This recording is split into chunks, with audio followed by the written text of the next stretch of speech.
जय जवाहर संगी इस वक्त हम खुज्जी में और जो बाबा अम्बेडकर साहब है जो संविधान के निर्माता है। तो यहाँ एक इस सामूहिक सामूहिक तौर पे एक सामाजिक स्तर पे एक कार्यक्रम मनाएगी और हमारे बीच में ऐसे व्यक्तित्व के व्यक्ति जेकर व्यक्तित्व पहचान दे के जरूरत नहीं है। भैया अपन के नाम बताओ। ललित राम टेके। जो बाबा अम्बेडकर जी की जो जयंती है अर्थात संविधान दिवस क्यों में मनाया जाता है? चलो बाबा साहब अम्बेडकर देखो इतना दुख और तकलीफ से पढ़ाई किया है, उनके बारे में बोलना मतलब आत्मा बहुत दुखी हो जाता है। आज बाबा साहब अम्बेडकर का आज इंडिया में नहीं पर आज विश्व में जयंती मनाया जा रहा है। बाबा साहब अम्बेडकर ने दलितों के लिए और दलित के साथ उन्होंने कई समाज के लिए कई वर्गों के लिए उन्होंने आगे बढ़कर काम किया, सामाजिक स्तर पर काम किया। क्या कारण है कि आज एक समाज में एकजुटता को देखने को मिला? क्योंकि कहीं ना कहीं जो संविधान है आकलन कुछ समय पहले बहुत सारे आडंबरों के द्वारा जैसे लिखा पोती जैसे चीजें हो रही थी। क्या कारण है उनमें? देखिए, बाबा साहब अम्बेडकर जी है ना, शिक्षित बनो, संगठित बनो और संघर्ष करो, उन्होंने इस ज्ञान को उन्होंने फैलाया। और बाबा साहब के वजह से ही आज हम लोग यहाँ पे खड़े हैं। बाबा साहब के वजह से हम लोग शिक्षित बने हैं। बाबा साहब के वजह से ही हम लोग पढ़ाई लिखाई सब कुछ कर रहे हैं। बाबा साहब के वजह से ही कहीं ना कहीं बाबा अम्बेडकर जी को आधुनिक भारत का निर्माता भी कहा गया है। वो तो निर्माता है ही, मैं क्या पूरा विश्व जानता है बाबा साहब को। उपलब्धियां हैं, कई सारी उपलब्धियां हैं, कुछ उपलब्धियों को आप इंगित कराइए के माध्यम।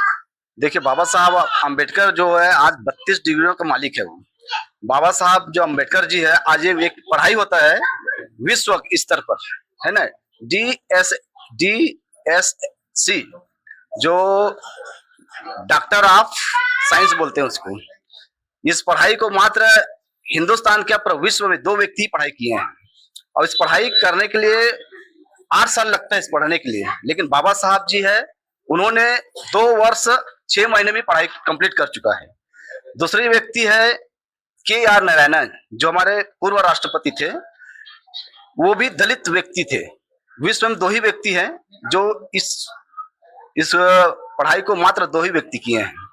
दलित समाज को लेके काफी उत्थान का ये कारण बने हमारे बाबा अम्बेडकर जी।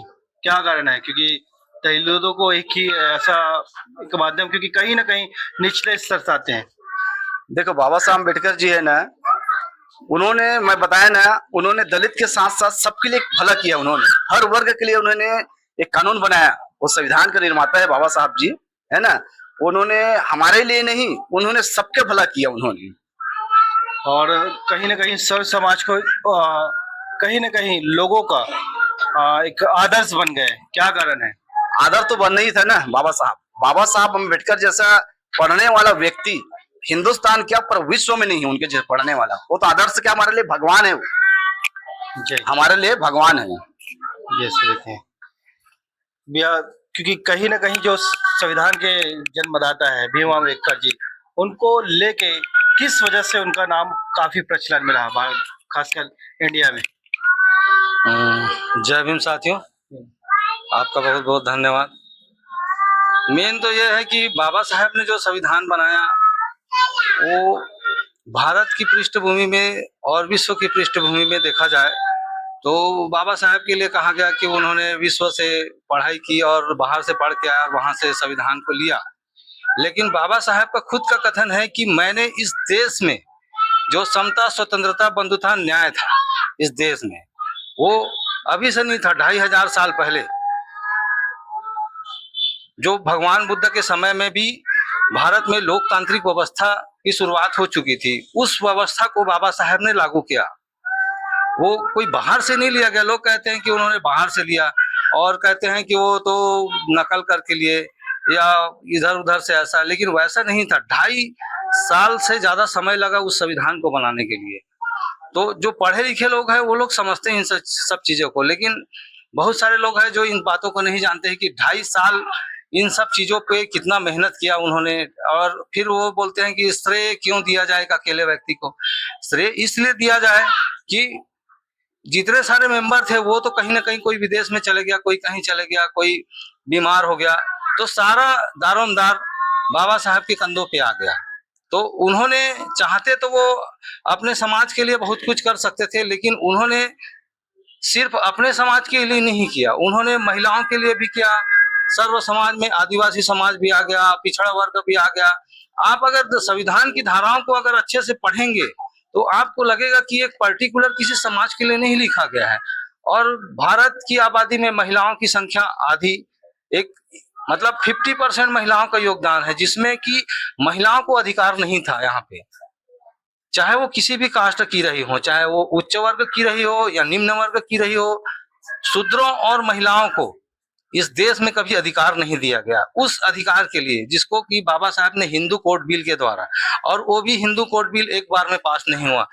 उस बिल को पास कराने के लिए बाबा साहब ने संसद में इस्तीफा दिया गया। इसके साथ ही ओबीसी वर्ग के उत्थान के लिए भी वो मतलब जो उन्होंने जो प्रपोजल दिया था उसको उस समय की सरकार ने वो क्रियान्वित नहीं किया था। इससे दुखी होकर भी बाबा साहब ने उस समय कानून मंत्री पद से इस्तीफा दिया था।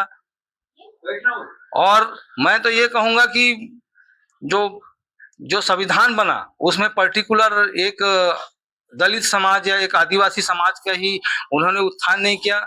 उन्होंने पूरे भारत के नागरिकों के लिए एक ऐसा संविधान बनाया जिसके जय जयकार आज पूरी दुनिया में होती है। पर उन्होंने एक बात कही थी कि मैं कैसा भी संविधान बनाऊं या कितना भी अच्छा संविधान बनाऊं, अगर उसको क्रियान्वयन करने वाले लोग अगर सही नहीं रहेंगे तो वो उस टाइप का अमल नहीं हो पाएगा। तो जिस हिसाब से अमल होना चाहिए था वो अमल नहीं हुआ। आज भी देखेंगे, आज कोई घोड़ी चढ़ता है, कोई मूंछ रखता है तो आज भी उसको मार देते हैं। आज वर्तमान डेट में भी बता